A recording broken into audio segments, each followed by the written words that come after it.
recording. Okay, I just can't click on anything else because it fucks it up. Every time I click off. Okay, I wonder if that's what it looks like. La la la la la la. Check 1 2. Check 1 2. Okay. Yeah. Check. Yeah, you sound good. Do I sound good? Yeah, you sound amazing. Oh. I'm just trying to get my audio levels to be good. Wait, say something else. Hello. 1 2. Perfect. We're lined up, dude. We're ready to go. Yes. Okay. Let me see if I click off this. If it does something stupid here. Let me see if it does that. We've paused this preview.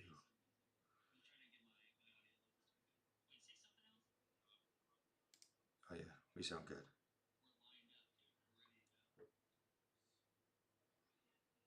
Okay.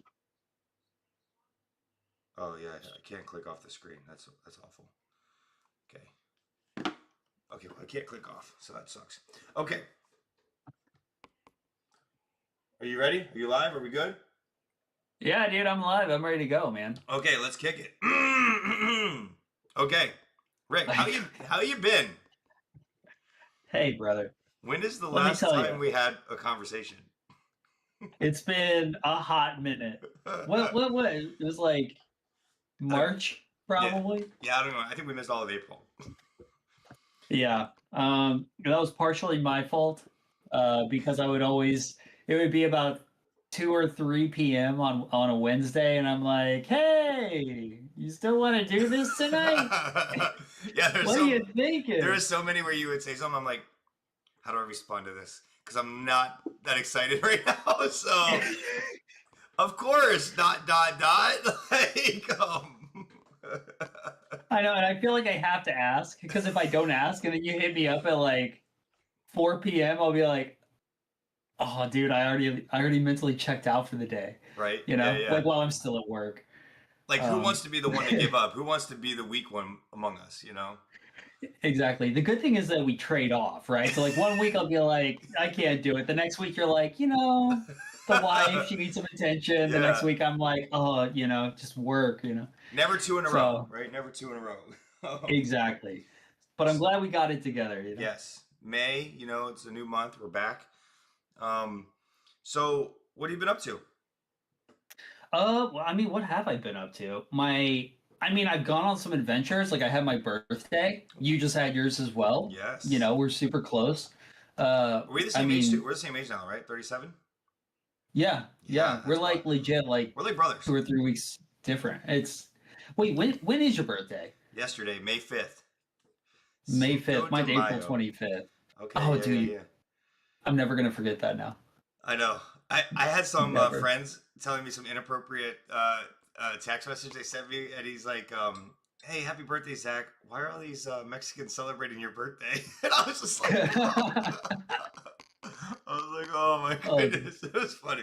It's like, 'cause I'm awesome, dude. That's perfect. It's really funny because my wife is Mexican, mm-hmm. So every Cinco de Mayo, I'm always like, "Happy Cinco de Mayo." She's like, "Dude, that's a gringo holiday. Mexicans don't celebrate that." Yep. And I'm like, "Nah, you need to recognize your heritage." So yesterday, I went and got myself a burrito, and I was like, "I'm celebrating," Yes.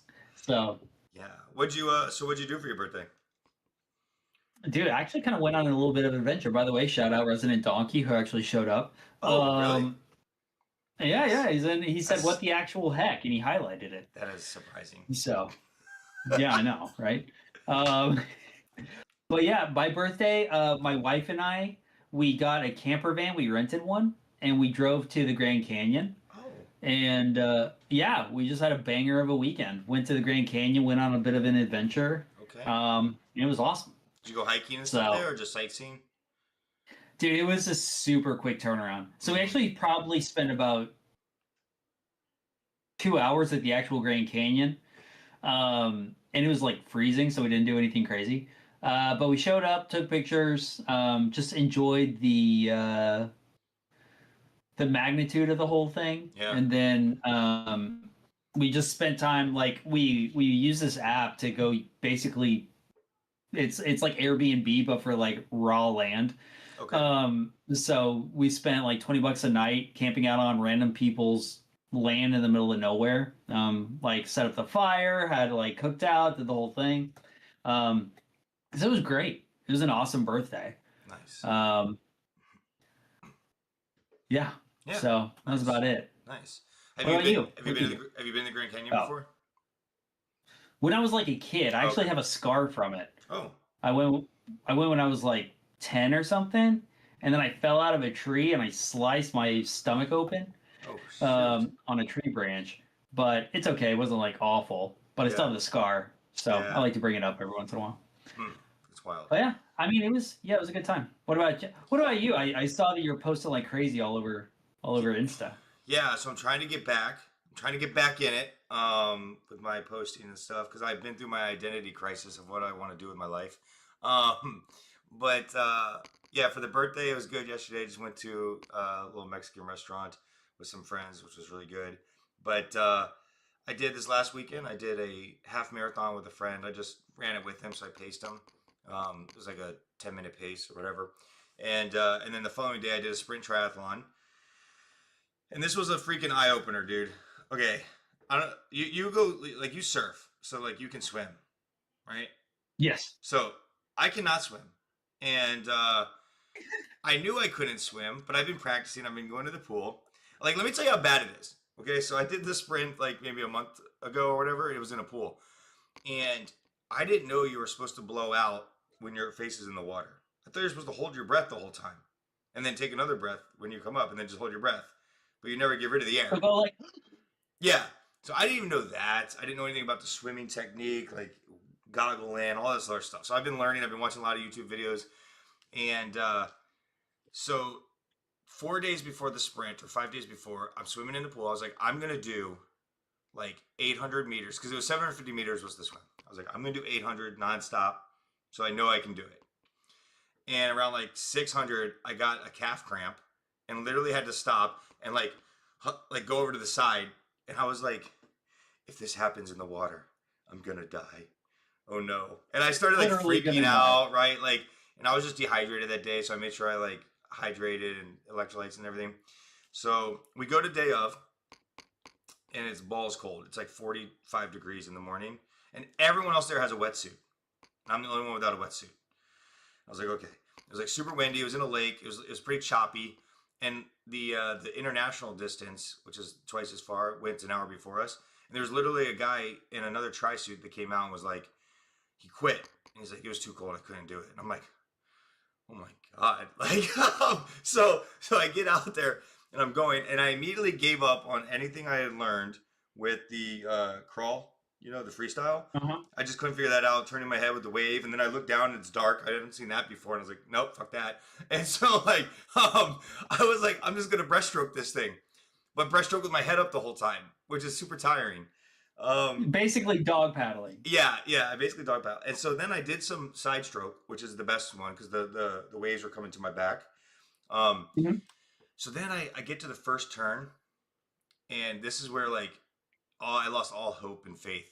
So I turned and a wave came in. I swallowed a whole bunch of water, and I kind of started panicking and hyperventilating and stuff, and like floundering. And they have the ladies on like the paddle boards, the lifeguards. So you're allowed to hang on, but you can't like continue moving with them. So I immediately like paddled over to them, and I saw how far I had to go. And to the next one, I was like, oh my God. So I hang on and I wait for like 3 minutes and I'm resting. I was like, okay, let me go. And as I'm going to the next one, a lady is literally like waving her hands for help. And there's like not anyone super nearby. She's screaming for help kind of. And I'm like trying to get someone attention. And let me tell you, this thought went in my head. I was like, I'm not going near her. Because like people that are like struggling will grab me and I can't swim. I'm not dying. Like I literally was thinking this in my head. And I'm like, I'm doing a sprint triathlon. What am I talking about here? And so I got to the next buoy. I rested one more time. And the best part gave me the energy to finish. The lady, I was so funny. I was like, I'm such a weak bitch. I'm so sorry. And she's like, no, it's okay. And she's like, you muscular guys have a hard time with this. And I was like, oh, thank you. I can die peacefully now. And then I started going again. So let me tell you this. Let me tell you how my splits went. So the run was 3 miles. I finished 12th out of 98 for my time. The bike ride was good. Yeah. The bike ride was 18 miles. I finished 44th out of 98, so pretty average. The swim, out of 98 people, my time, I finished 97th. So I took 25 minutes for 750 meters, which is wild. So it was very humbling. So I got to figure out how to swim. Yeah. Well, I mean, Resident Donkey said that he would be incredibly sad if he heard that you died saving a woman in a triathlon. Yeah. So I can echo that sentiment. If you would have drowned, I would have been pissed because then I'd have to host this by myself, and that's Right? just a no-go. The best part was So yeah, go ahead. oh, well, I was just gonna say. So how did you feel like overall? How'd you do? Were you happy with your performance or what? So my goal was under 2 hours, and I got 2 hours and 2 minutes.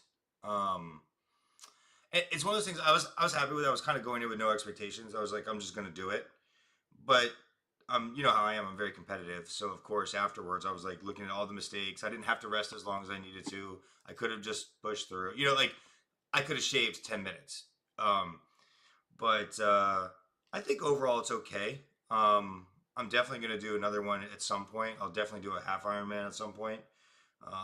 A full will be like a long term goal. That's a huge you know thing.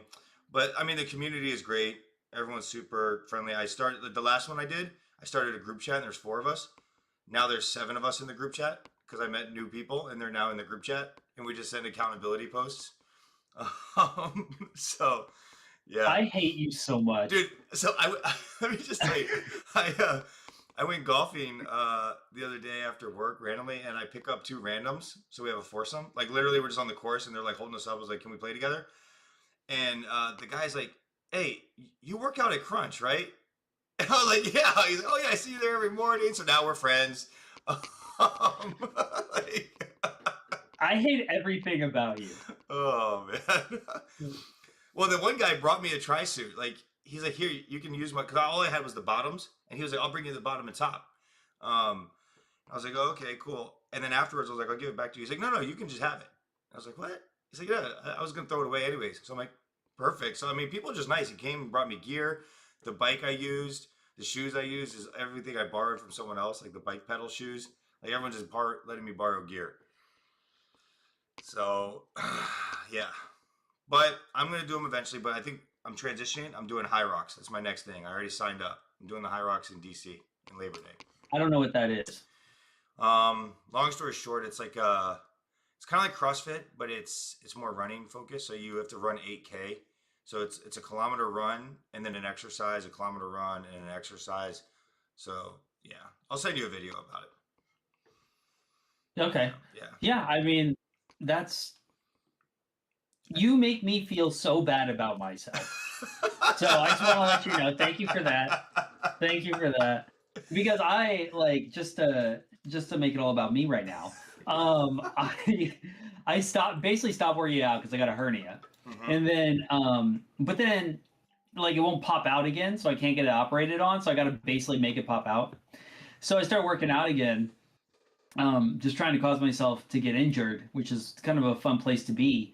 But I started working out again, but it's basically like starting from scratch. Yeah. So that's, but I'm realizing that it's like I need something to kind of aspire to.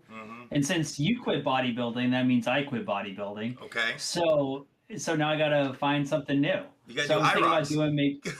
Oh, yeah. I mean, hey, if they have one around here and it's not hard. I think you would be good at a triathlon because you can already swim, and I bet you bike. Yeah, I can ride a bike. So you could do that. I guess so. You know what? Maybe I'll do that on a like in the gym one day. I'll just be like, okay, I'll jump on one of the bikes and I'll just ride it and I'll jump in the pool, which is like, actually I probably have better look in the ocean. I'll go jump in the ocean. I'll just start swimming. We'll see how it goes. I'll have bubbly Latina with a board right next to me so she can save me if I start drowning. Yeah. Yeah, and then I'll just run on the beach and I'll hate my life. There you go. Be beast mode. You know, honestly, I was really like just kind of floundering about what I wanted to do with the goal because I let the rebound on the bodybuilding go too far. So I don't really like how much I weigh right now, but it's hard to like care about that. So I was like, I need a performance based goal, where I can chip out at a time, work after that, get my cardiovascular back up. So I think that's what I'm gonna start focusing on. I think I'll feel better about it. My mental health and my physical health will be better. But Yeah. yeah. So I'm gonna try to drop about 10 pounds in the next 6 weeks, get down to 185, and then sit right there, and then just become a beast, just like a stud. So that's the goal. I mean, that's pretty clutch. I'm sitting right now at 164, 163. I'm trying to get down to 155. I think next week I'm going to go on a fast and I'm Okay. just not going to eat for 5 days because I did that once and it was like drugs, actually. I was like tripping by the end of it because my body is just like Yeah. I can't done. imagine that long. I've done 3 days. You've done 5, right? Yeah. Yeah, I've done 5 before. It like it's really cool. Like Hmm. as weird as that sounds, like once you get through the first 2 days, the rest of it until death is just a cruise. So I think so maybe next week you'll catch me in the middle of a fast, just when it's starting to get fun. I I love might it. be a little loopy, but I'm gonna get down to 155. I can tell you that. Hell yeah. It's My like some fighting wild, weight. wild shit. Yeah. That's good. So speaking of networking, I think that's what we're gonna watch a video on that because I apparently Mhm. am already great at networking with randoms. I just can't network in my career. So, Dude, I can yeah, that's just crazy to me how easily you just walk into a space and you walk out with friends. mhm. You know? Like that's incredible to me. That's a superpower. Um, which is kind of hilarious because like at work, so like I have 6 direct reports now, and they're all like we'll just be sitting around kind of just, chopping it up. And they'll be like, Rick, I feel like you can just blend in anywhere. You just like anywhere you go. It's like, dude, that's because I keep my mouth shut and I sit Yeah. in a corner. Like you can always fit in anywhere if you don't say anything. Yeah. Um, but yeah, that's like my reputation as being like antisocial. But but in some ways that's good because you're not causing waves. You know what I mean? Like you fit in, you make it work. But yeah, Yeah, but like, how many waves are you causing? yeah, that's true. I mean, there's not that much. Not that much. Yeah, as long as you're not a psycho, like Yeah. generally, people get along. Yeah. I think more for me, it's this is just me what I think. I don't know. This hasn't been confirmed, but I think I just make people uncomfortable. Like the introverts, especially like in the military, the leaders, they're like threatened and uncomfortable by me because I have such a charismatic attitude, and the Marines like love it. They flock to me. They in some ways I feel like respect me more than, but even though they have to follow the boss or whatever. Um, that's what I think. And like everyone wants to be liked as much as we don't really say it, but we have this old lady that works at our. She's a civilian. She's been there for 50 years. She's like 80 something. And every morning, I'm like, "Hey, Miss Elsie." She's like, "Oh, hey, Zach. I just love how you like whistle every morning. Great energy." And like, just everyone. And like this morning, I was super motivated. I don't know why, because I went to the gym and then I went and ran a PFT after the gym with my mass sergeant. I was like, "I'm gonna make sure you get a good run time." So I paced him. So I was super motivated. I was energy. And I was just like, motivated Monday, but it's really Wednesday. Let's go. And I was just like, stupid, like motivated today. But, and I know like my boss and everyone else hears this. They're like, oh, here we go. Like Zach again, being wild. But, No, but I mean, like, I so when you mention like leadership is kind of like threatened by you, I absolutely see that. Because the skill set that you have of just like creating connections, positive mental attitude, all that garbage is like so hard to come by now. It's crazy. Like there's a handful of people at my job that are like that level of like your level, and they're really successful because real estate's all networking. mm-hmm. But yeah, it's just so rare. Yeah. And like you get just like people with that energy when they walk into a room is like really intimidating for people who don't have it. So like me, I don't have it.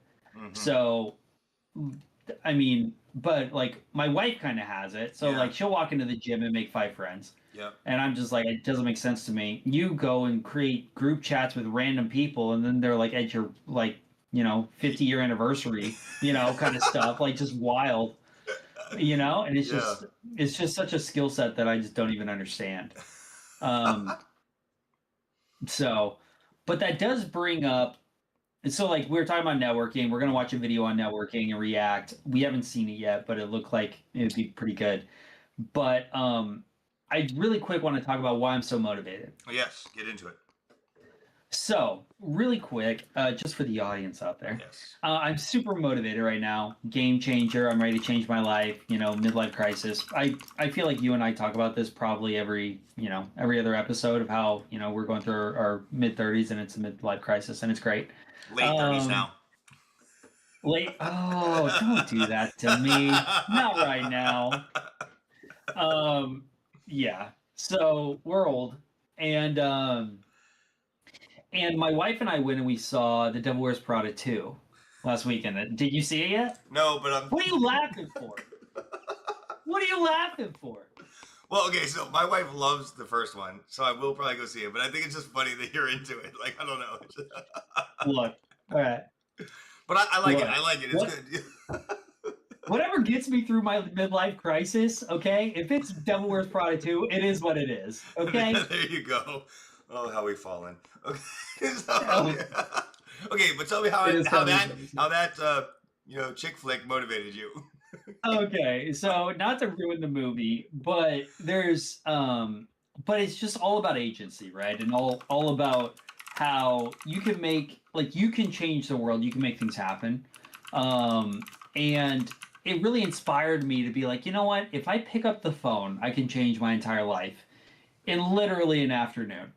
And it really got me motivated to like jump back into the business that I was working on and to like help Bubbly Latina with her business and really make something out of my life. And it was all based on that movie. And now I'm like super motivated and I'm really pushing and I'm hustling. And yeah, it all came from a very unexpected source. Was there a certain So part in the movie, or did you like come home from the theater and just like reflecting on it that night, laying in bed, and be like, man, I need to do something, or was it like in the moment, you're like, oh my gosh, like it was in the moment. As soon as I figured out what was going on, yeah, I was like, this could be me. This could be me. okay, You know? okay, Um so but like the but the underlying issue or the underlying kind of like impetus for all this is that it's like it requires you to just drive and to push, and it's about making those connections and just like being like dogged in what you're chasing after. And it's like you just have to go for it and you're gonna fail, you're gonna get told no over and over and over again, but you just got to be willing to do it. yeah, Which like I don't mind failing. I fail all the time. I'm really good at it. But it's like failing in front of people is what I suck at. So that's kind of what I got to get over. yeah. So I don't know. What do you think about that? Like, is failure and then also like failing in front of people, is that something that you do that you're comfortable with, or is that kind of like a different Ooh, thing, like apart from your personality? So I think the first part of it, failing, um, I think I'm kind of high performer and I don't like to fail at anything, of course, but in that context of like career aspirations or really risk taking on certain endeavors, I don't think it's a fear of failing. I feel like it's like a risk mitigation to like provide for my wife. So it's like I have no problem sending it, but what if it doesn't go right? Am I going to be able to provide the same livelihood and security for my wife? So is that drive to go for what I want worth it? I don't know if that makes sense. Like I feel like I have to play it safe a little bit sometimes. Um, the responsible investing, for example, instead of some wild gamble. And then I think failing in front of other people, I think I'm getting better at. Especially when I was younger, I definitely didn't like to. I was very competitive and I only did things I was good at because I wanted to keep being good at and winning. Um, I think it's funny because I was talking, always tying things to fitness, but like or even music stuff. But when I left where I live now. The first time I was pretty good at music, and now I came back and I suck, and people think I'm good, and so I'm playing gigs and stuff, and I'm trying to keep up, but I'm like failing, but I'm trying to hide, like trying to make it blend in, and but even like this, like we were just talking about before, like the sprint triathlon, like I feel like I failed that, but I'm okay with it because I showed up and did it anyways, So I'm learning like the consistency of showing up is more important than how you place or how you do. But I'm definitely not afraid of failing at work. Like, I think it's because I don't say passionate about it, but I say some dumb stuff and I don't care if we don't hit the target. But I think it's because I care about something deeper than the production at work. I care about the individual and the Marines, and as long as they're doing good, then I'm happy. Like the materialistic things, like who cares? So I don't know if that answers. No, that does answer. Well, that makes sense. Yeah. So I got a lot of networking questions, but I'm gonna wait until we watch. Okay. Because like I'm really interested in kind of like your process, but I guess we can get into it while we watch the video. Yeah, he might cover some. So I guess I think the last video we did had like points, so we could break them up. But I guess for this one, if you just have something, I'll pause it if you want. Like if you just say if we like are inspired. Well, you know me, I get inspired easily. So there you go. And Resident Donkey said he has to go. So good seeing you guys. Good seeing you, RD. But, thanks, RD. He came over. We gotta have him on for an episode. That would be banger content. How is he? He's in college now. He's like an adult. Yeah. No, what is he? 19, 18, something like that? It's weird, isn't it? It's weird. We're old. It's not as weird as it was when he was 14. Yeah. So okay. Let me see if you can hear this. People who have common interests decide to get together and talk and listen and brainstorm. And I'm yet to do that with good people and not have something really incredible come out of it. Not necessarily that day, but looking back 5 years later and just going, God, that was really worthwhile. Totally. Yeah. A few thoughts in no particular order. I would say the first is it depends. My recommendations depend a lot on where you are in the arc of your career and life. If you are in full growth hyperdrive mode and you are trying to build both yourself and your capabilities in a very concentrated way, where you're not necessarily focused on family, you maybe have fewer obligations, then if you're serious, I think many people should consider moving to an area of high density. Okay, so I have a thought. You okay? Yeah, no, I'm listening. Okay, sorry. I'm just moving my thing around.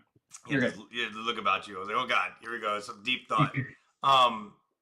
His first part I think is very interesting because I'm stretching here, but I was thinking about when I was younger, first joining the Marine Corps. It's like we're all young, and it was really easier to connect to all the other lieutenants, right? Like we're all in the same cohort, and everyone's embarking on these things. He's talking about like high density. We're all together in an area, but I wasn't focused on growth at that point. So like my goal wasn't connecting in that way. And I think he alluded like, if you're not, if later on you're focused on your family, because I feel like that's where I'm at now. I am now more focused on myself and my health and just setting up my transition to my next career or something like that. So I think the investment that I have now, the time is like too late for me to start investing in this career path. Like I should have done that earlier, but I wasn't thinking about it. Like I wasn't caring about professional growth or development, if that makes sense. Yeah, I was actually going to ask because he's talking about like, okay, so when you're young and you can really like push, at least like if I'm understanding correctly, it's like you should take that opportunity, right? Move to the city, start, like getting the grind set and all that. And I'm trying to think like if you and me are in kind of an interesting stage in our lives.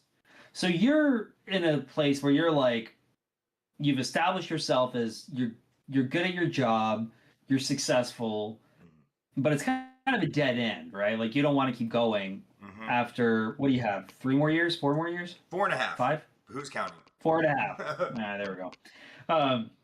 So you don't have like a super long time, and then you're gonna have to start over, essentially, right? Because I'm assuming you're probably not gonna go into government. You're probably not gonna go into like military contracting or anything like that. So you're gonna have to start over, right? And me, I'm only in my hey, what's up, Sour Knight? I'm only in my like third or fourth year of like having a real kind of like corporate job. So I'm still kind of new to this game as well. And it feels like we're both trying to kind of find out what's next, you know? Yeah. Yeah, it's interesting that we're both trying to figure it out, but like, yeah, because that's a good point too. Because I'm like on the tail end, you're in the start end. And I would say it's the same thing for like our marriages and stuff, you know? Because you've been married how many years now? Like 3. Yeah, you know what I mean? And I'm going on year, what is it, 13? So it's like 14. So I think there's a little bit of that too. But we're like the same age, so it's interesting. So we're probably having that same feeling of like age and experience and wisdom and everything else, but just different life circumstances, potentially. Yeah. I feel like you started your life really young. I did. And I cruised. I started mine really late. So yeah. Also, you know.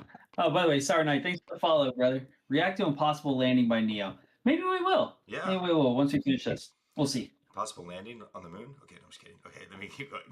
Oh, please no. Please For no. a period of time. It could be 3 months. It could be 6 months. It could be longer. But putting yourself in a New York or an LA or a San Francisco or Chicago, or as new places develop, I'll give you one you might not expect, say in Ottawa, Canada, where Shopify is based, and the presence and growth of Shopify has spawned an entire ecosystem of startups.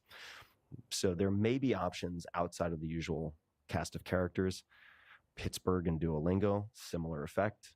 So there are more options than people might recognize, but taking a journey and placing yourself in a place where you can be in a very active pinball machine where you may interact serendipitously with many different people from many different worlds, I think is hard to overstate the value of.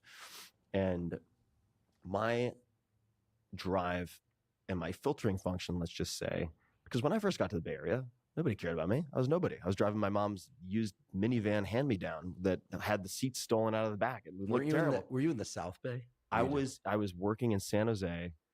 Yeah. I mean, no disrespect to San Jose. I'm from the South Bay. Yeah. But there's a bleakness to the South There Bay. is a little bit of bleakness. And then I lived across the street in this tiny apartment, lived across the street from the Jack in the Box in Mountain View. So it's not like I was strolling onto the big stage and just blowing people away. I grew up right near Mountain View. I'm very familiar. Yeah. I probably skated the curbs at that Jack in the Box. Did. Yeah. Did you train at the Gold's Gym off Rengstorff? I did, actually. Amazing. Yeah. That was a great gym. That's a great gym. I don't think it's still I there. would go there super late before my writing sessions. Okay. And it had the benefit of being open really, really late. And wow, Rengstorff, I haven't thought about that in a long time. So the point. So, I think the one point you made before they went on their tangent about Mountain View and wherever, I know you probably know these places. I don't know anything about the places. But I do agree with them. I think, and this is maybe something we get from the military, that I think I didn't understand. I still don't think I fully understand it. But growing up in the military, moving around, and then living in like Northern Virginia, which is one of these hubs of a lot of different types of people, and joining the military, that is rare. Like, I think most Americans don't do that. They like stay in their small town where they've lived, or a medium-sized town or whatever, and they get very cliquey with their cultures and everything else. And they don't know how to interact with other people that have different thoughts and beliefs. And so I think there's a lot of value in that, especially for me, who likes mentoring and leading people. You have to be able to understand people and work with different types of people and stuff like that. So I don't know if you've had the same experience. I don't know I can't remember your like upbringing, if you moved around a lot and stuff, but what about like with the military and getting like just thrown into a hodgepodge of people? Yeah, I mean, it's kind of, I was thinking about this the other day. So I grew up in Houston, and I was for the life of me, I can't tell you why. I was cruising Facebook, looking around, and I was like just checking out some of the people that I used to know. And most of them are just like down the street from where they grew up. And I was like, couldn't be me, man. Like grew up in Houston. Went to College Station for college, and then I like Camp Pendleton, man. Get me to California. Let's go. Like, get me out of here after that. Travel the world, all that garbage. Settled down here in California. Like, yeah, like I couldn't imagine kind of like staying in, to use this guy's term, like the ecosystem, right? Like that thing. So what he's talking about with like there's a proximity, it's almost like kinetic energy, right? Where it's like when you get in an atmosphere where it's like your LA's, like Houston, I mean it's still a banger of a city, New York, whatever. You're surrounded by people, if you make the effort, who are like grinding, who are pushing, who are hungry, and that rubs off on you. Oh yeah. So when he's talking about like going to these kind of like epicenters of entrepreneurship or like the like evolution of technology or whatever, it's like when you put yourself in those aquariums, you're gonna start rolling with the fish, and it's just kind of sick. But the thing is, you have to make the move out there. Yeah. And so there's just exactly, there's a level of agency that you kind of have to adopt, and you have to say like, I'm gonna take control of my life. Just really quick, just a quick shout out to Devil Wears Prada 2. Yeah. That's what I learned. You got to take control of your life. So yeah, so I'm vibing with this guy. I like it. I love it. Point is, I also started where a lot of people are starting. And what did I do? I put myself in a high density environment. Next, what did I do? Knowing no one, I started to volunteer at events where they had interesting speakers and interesting people coming to hear those speakers. So I put myself in Silicon Valley, and then I began volunteering for groups like SVACE. I don't know if it exists anymore, the Silicon Valley Association of Startup Entrepreneurs, I think it was. TIE, the Indus Entrepreneur, which is a very sort of Indian or Indian American focused organization that does a lot in the realm of startups. And I would carry water, I would take out garbage, I would check name badges, I would check people in. Nothing was too low for me. And I'll give you guys a tip that will be obvious to some, but non-obvious to many.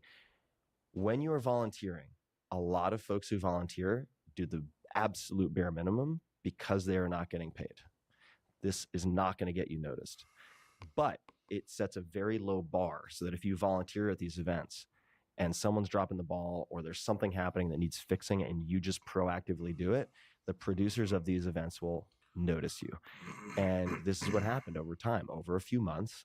And then I got invited to join in on meetings that were planning future events. And I eventually got to the point where I was recruiting speakers and able to set the agenda for an entire main event. And then that's how I got to know, say, Jack Canfield, who is the co-creator of Chicken Soup for the Soul and many others, who introduced me to my book agent many, many, many, many years later, Jack Canfield. But I was a nobody then. You have to play the long game, but you can be methodical in how you play that. And that is one approach, just as an example for how to build your network, which snowballs over time. Don't hump every VIP's leg within 10 minutes of meeting them. Play it cool, And in gatherings where that person is has a lot of demands on them is the last place you want to do that. Yeah, right? the way you're going to make yourself no saliency to that. Yeah, right? The way you're going to make yourself memorable with people like that is to be very professional, always on time, predict what they're going to need or problems they'll run into beforehand and address them before they even think of them, and be easy to deal with. So I think so much of that resonated with me, but not for like the professional networking aspect of it, but in the music world. Like when you were talking about just going to these cities and these epicenters, it's the same thing. Like you go around great musicians and you're going to get better. You're going to be playing better gigs. There's more opportunities. You're like also challenging your creative thought. But then when he's talking about volunteering, I was literally talking about this with someone the other day about I'm trying to start playing more. And there's current groups that I'm playing in right now that don't necessarily excite me. and it almost feels like a chore, but you have to do those gigs and those groups to then get invited to the other better groups, right? Like they're just not going to call you in to be a ringer at like a really cool band. You have to kind of earn your way back up. So I'm kind of starting at the bottom again, and yeah, I'm playing in this other group, helping out, but it's getting me like I'm playing in this community band here again, and then one of the band directors asked me to come in and help them with their students when they're trying to figure out what instrument to play for middle school, and they had me come in volunteer to do that, right? And now I'm working with the high school marching band staff. So it's like just again networking. Someone said, "Oh, someone recommended you to come out and do this." So like, "Oh, okay, cool." So I think I agree kind of with what he was saying, but not volunteering because I don't really do that. But no, I mean, like I remember. So I don't volunteer either, just because I don't want to. But I was volunteering for a church during COVID. So it was like everybody's like wearing masks and everything, and I was sitting there pouring coffee for people, and just like doing that whole thing. And he's absolutely right. It is not hard to stand out when you're volunteering because people are just bad at it. It's like, okay, I'm not going to give this a ton of effort because it's like I'm not getting paid. I'm really here for the connections more than anything, kind of thing.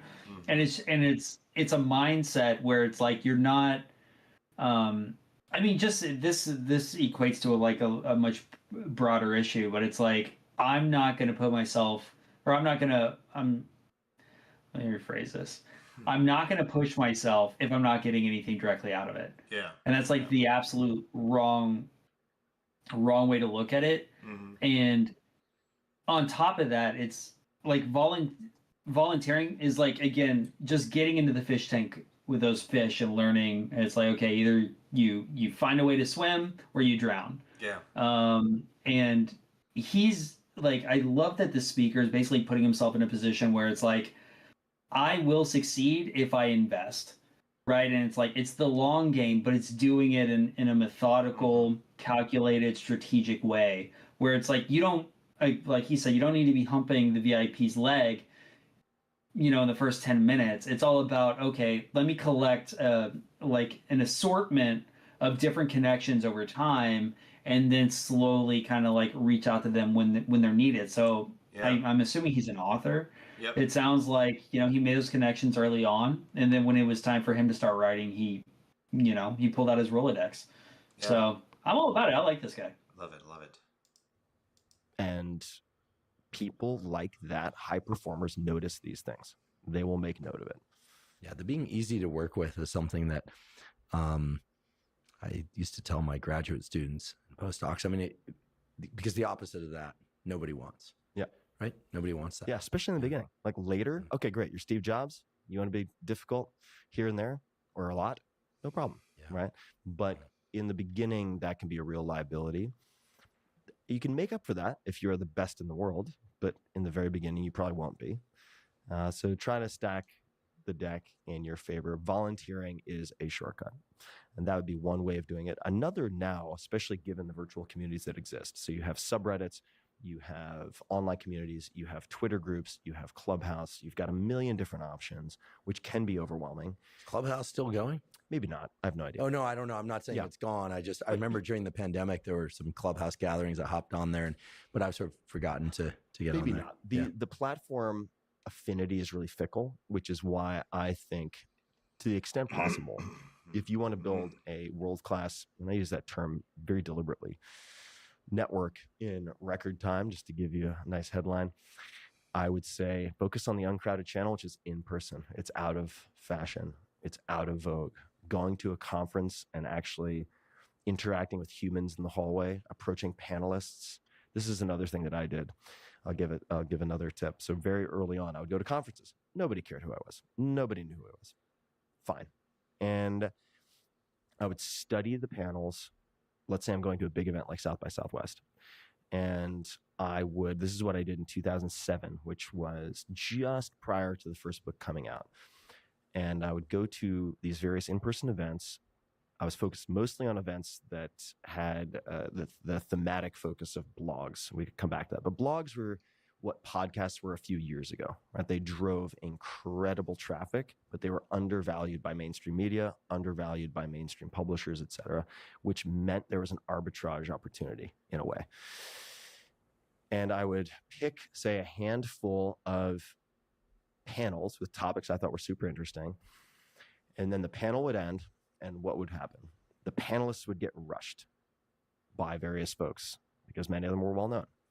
Who was not getting rushed? The moderator. I would go straight to the moderator, and I would talk to the moderator. I'd thank them for the panel. I'd be very genuine. None of it was made up, and talk to them for a bit. They would generally ask why I was there, what I was interested in. I would mention whatever that happened to be. In this case, it was I'm finishing my first book, or I have my first book coming out soon. I'm here to hopefully meet people who are involved with A, B, or C. And then if we hit it off, which was not true every time, but if it seemed to be going well, I would say is I don't know anyone here. I'm really sort of orphaned here, making my way through this entire event. Is there anyone else here you think I would get along with, who maybe I could buy a drink or a coffee? And the vast majority of the time, they'd be like, oh yeah, you should meet so-and-so. And then I get the introduction, and then I would meet that person. I would have a genuine interaction with that person. And if it made sense, if things were going well, I'd do the same thing. Is there anybody else here you think I should just say hi to and get along with? Not who I can ask for something. And that wasn't deception. I was being honest. Like someone I could actually vibe with. And if so, would you mind making the intro? Like, yeah, sure, no problem. Many of those people are still my friends. And by being surgical in that way, not trying to gather business cards, to use a really antiquated metaphor at this point. People still hand them out. Yeah, people still hand them out. I guess it depends on where you are, especially like Boston. But if rather than trying to collect people as Pokemon cards, developing, say, 3 to 5 deeper relationships through longer conversations at an event, that is what directly led ultimately to the hockey stick for the 4-Hour Work Week within tech, within specifically San Francisco. Okay, you seem, I love it. I love your facial expression. You're like in it right now. What's up? What's your thoughts? I hate this guy. A second ago, I love this guy. The thought, like everything that he's saying, like I'm getting like an anxiety attack just thinking about doing what he's talking about he's doing. You know? Like so just to kind of put it into more stark terms, like the idea that you would go to a place and then like walk, just the idea of even introducing yourself to a speaker to me is crazy. Mm-hmm. You know, it's like just so foreign to me. It's something that's like it fires off all my panic receptors or whatever, and it's just like I just feel it's like such an imposition to go talk to somebody. Mm-hmm. But I'm assuming you don't feel that way. No, not at all. So like, so you feel like you would be able to do what this guy did? Yeah, and it's funny because while he was saying, I literally thought of this example that happened maybe a month ago. We had a company come in and give some training. It was on like resilience, but it was really focused on like suicide. But and they were briefing all the Marines, and there was a lady running the table, and she wasn't the speaker. She was just the one running the table, like handing stuff out. So I just went up and started talking with her, and next thing I know, I'm bullshitting with her for 30 minutes, and then I go to the last session of the day, and she's like the one organizing it all. I didn't even know she was like the organizer of it all. And she was like super appreciative of me for coming and talking to her and all this other stuff. And so then the head guy who owns the company was speaking. And then I'm talking to one of his like employees, the guy who does all the manufacturing of like the packet that they put out. And I'm just talking to him, and he's like a former pro baseball player that didn't make it, and he just did this company or whatever, and he's working for this guy.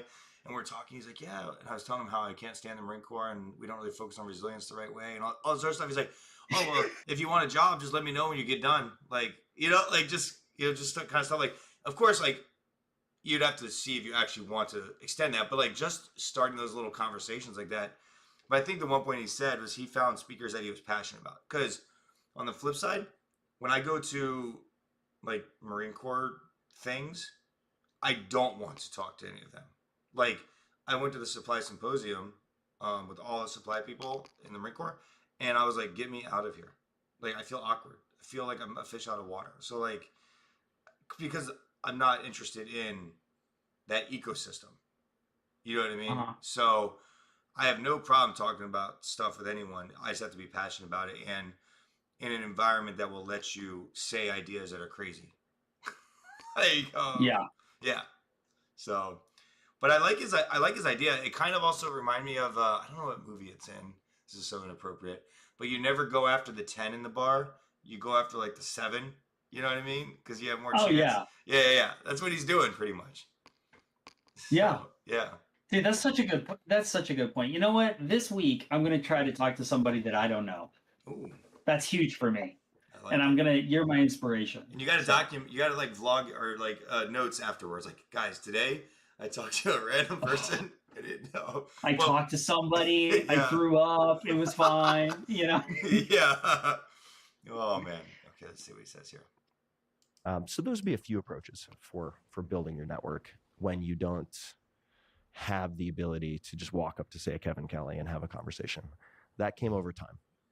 Yeah, whether or not it's health practices or nutritional practices or at meetings, it seems you're oriented toward the uncrowded but very interesting people in spaces. Mm-hmm. But the key word there, I think, is uncrowded, and of course, the other key word is interesting, right? Mm-hmm. I mean, it's not like you're standing in the parking lot talking to whoever happens to be there, although that can be interesting, right? Yeah. There's a serendipity there, and there's always things to learn from people. But in terms of career advancement and building new ideas and foraging for information, I'm just struck how you've done that over and over.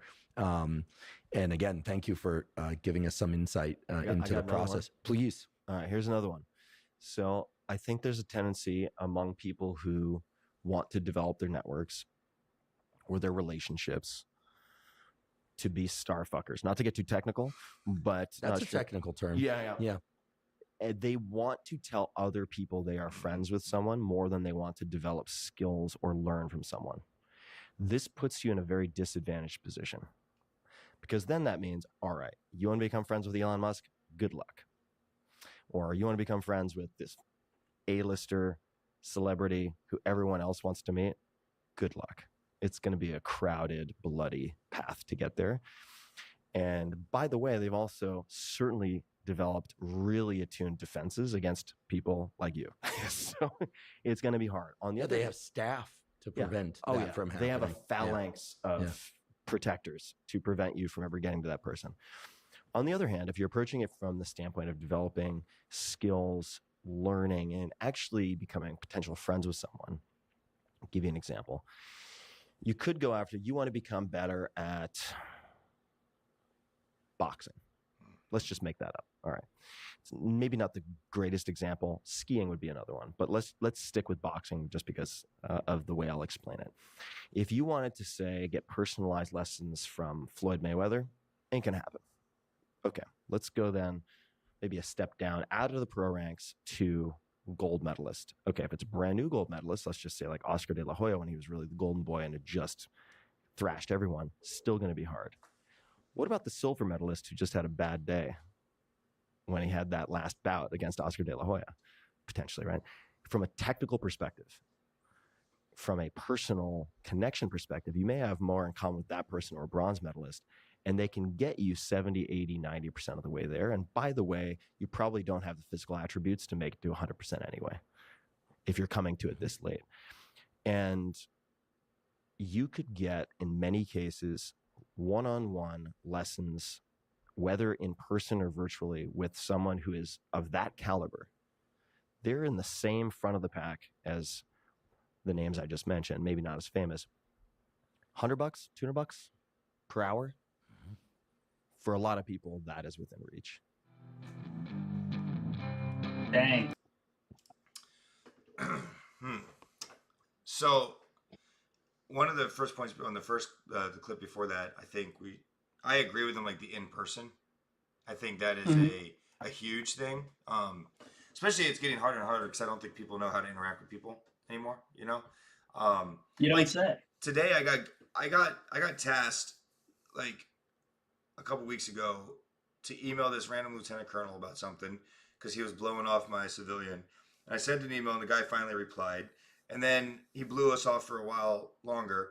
And my boss is like, Zach, figure this out. And so I just called the dude today instead of sending these emails. He answered, oh, yeah, whatever you need right now. Like, looked it up. Yep, okay, I got it for you. Like, you know, so like I think just talking to someone, you know, doing that connection, I think is key.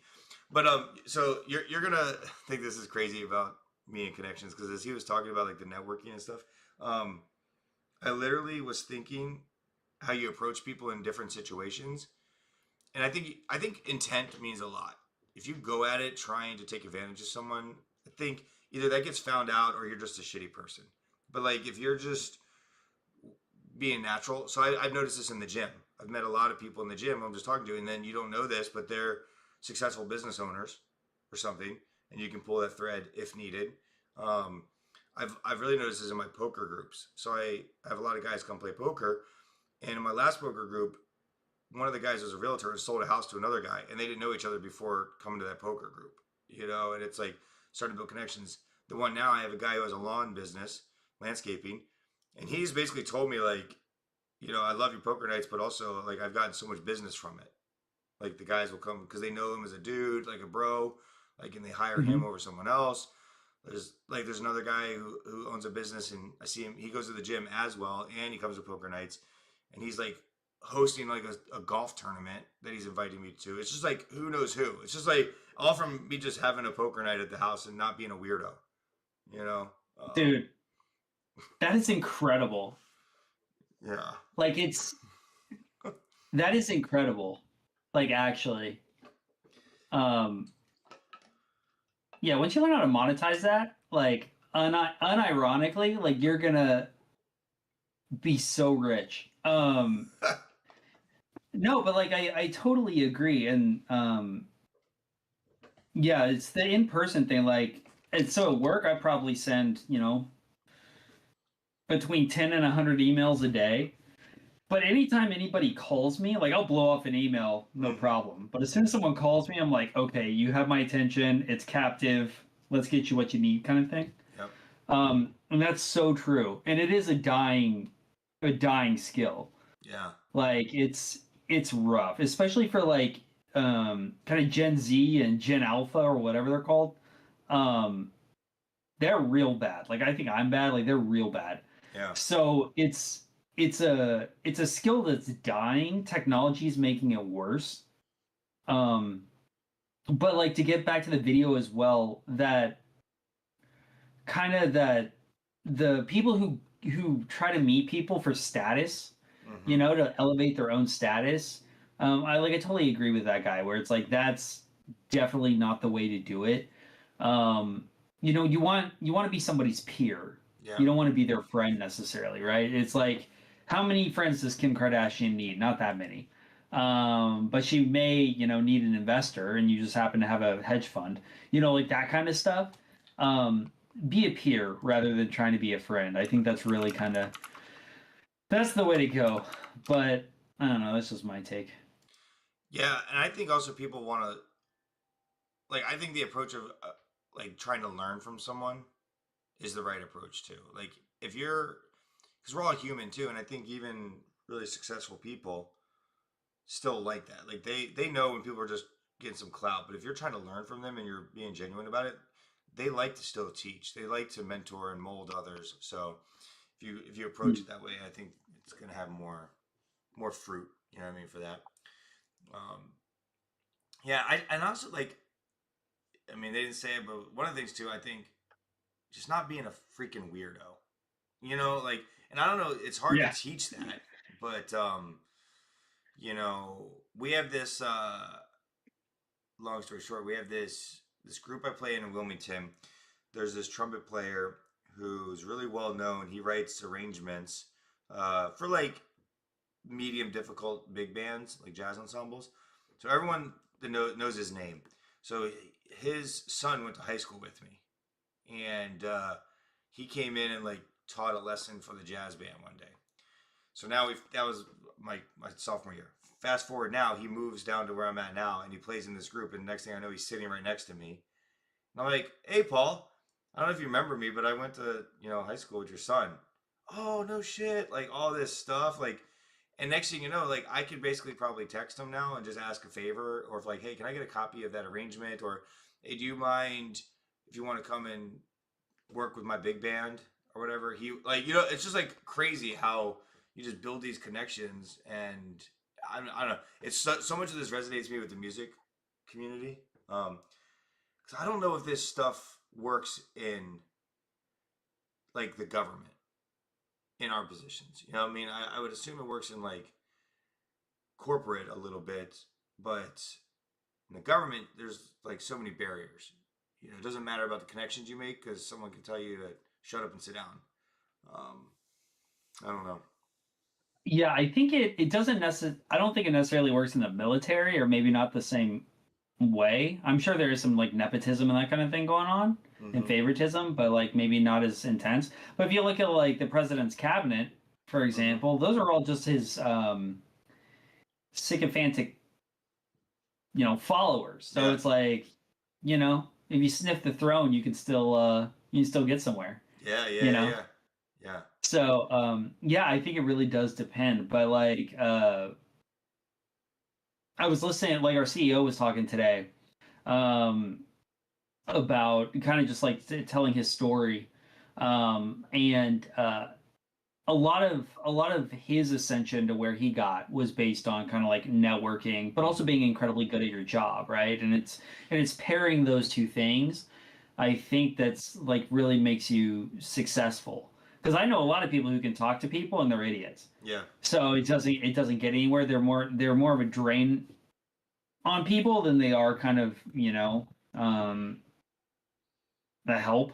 Yeah. So yeah, it's just pairing those two things of being comfortable with yourself, being able to speak, not being a weirdo, to your point, but also just being open, being coachable, and being good at whatever you're trying to do.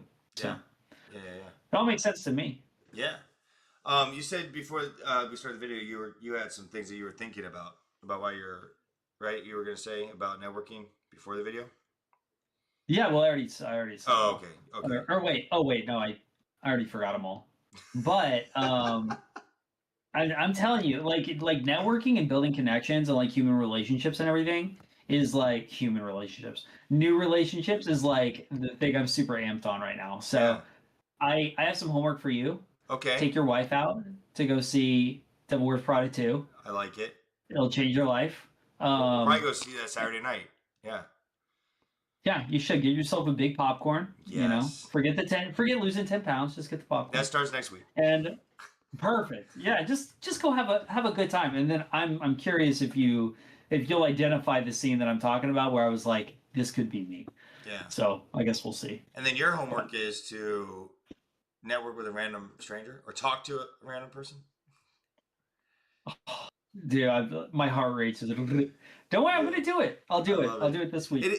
You're right though, man. It's like just freaking sending. It's like anything, like just signing up for the marathon or just doing the bodybuilding show, like all these other things that I'm learning through fitness. Same thing applies. It's just deciding if you really want it. I think. And I think going back to your early question about scared of it or fear, I think how much energy do you want to invest in something that might not materialize or is not going to have a financial reward or like put you in a stability situation? I think I could easily make so many networks in the music community, for example, but does the music community pay the salary that I'm getting now? No. So it's like, what's the balance on that? And no matter how much I network in the current structure, I'm not getting promoted or paid anymore because I'm in a strict structure that only pays you when you promote you. Like, so I'm kind of in a box, I think. And that's why I think I probably feel struggle all the time because I have like this creative mind and I'm a people person, all this stuff, but I for some reason chose an ecosystem that keeps us in like Kansas or something, whatever. We're not moving to these different cities. So maybe when I'm actually free, It'll be wild. I mean, I'm calling it now. I think you're gonna. I mean, you're already crushing life, but I think you're gonna be like that next level Yeah. once you get it figured out. Like once you find out what you want to chase, like I think it's gonna be incredible Yeah. because you got the skills for it. So I think you'll crush. Well, that's going to be the Two Bald Guy podcast or whatever our name's going to be eventually. Yeah. Wisdom without We got- wigs. yeah, bringing it back. Yeah, oh, we're bringing it back? Okay, where's my wig? No, absolutely not. That was an awful name. Yeah. That was one of those where we need to learn to be a little bit more upfront with each other. Like when we're texting, it's like, no, it's actually a bad idea, dumbass. Like, yeah. kind of like, It's like, yeah. It was so funny when you're like, are we doing an episode this week? Are we doing an episode this week? Like, no, we're just not doing it this week. Okay, it's next week. Oh, yeah.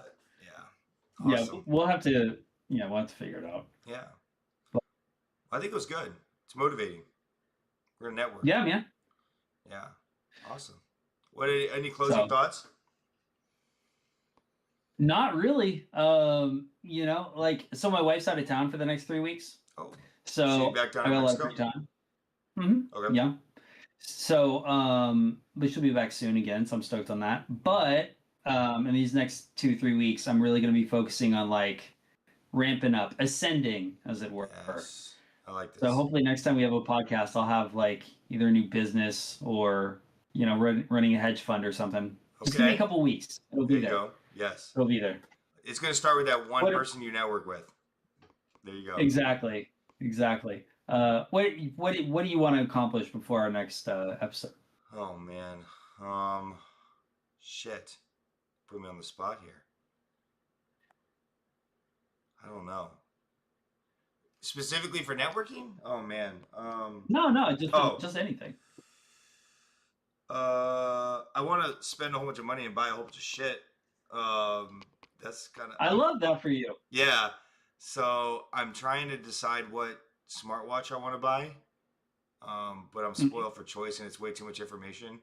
And so I'm trying to decide. And it's a lot of money and it's like, am I going to like it? So I'm going to buy that. It's like my birthday gift to myself. And get some sleep. Actually, folks. So really, it's like I want to kind of reset come Monday.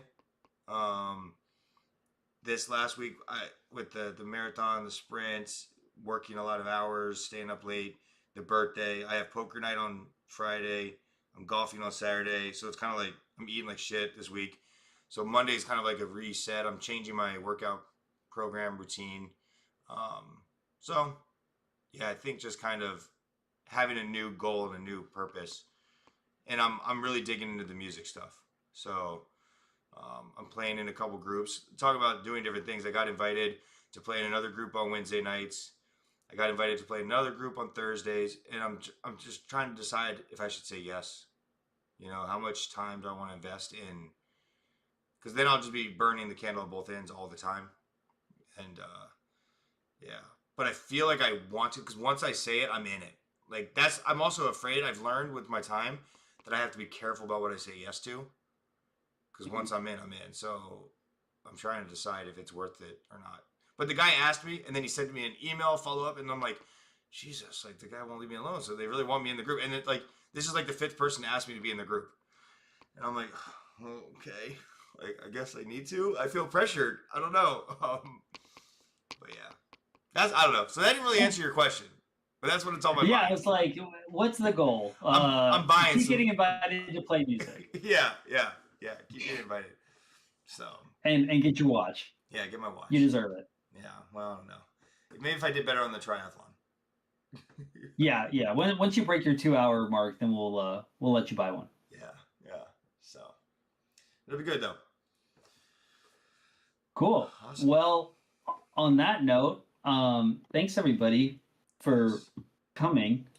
And I hope everybody, lives their best life. Yes, go out there and network. You can network with us by joining our Discord channels. So follow us.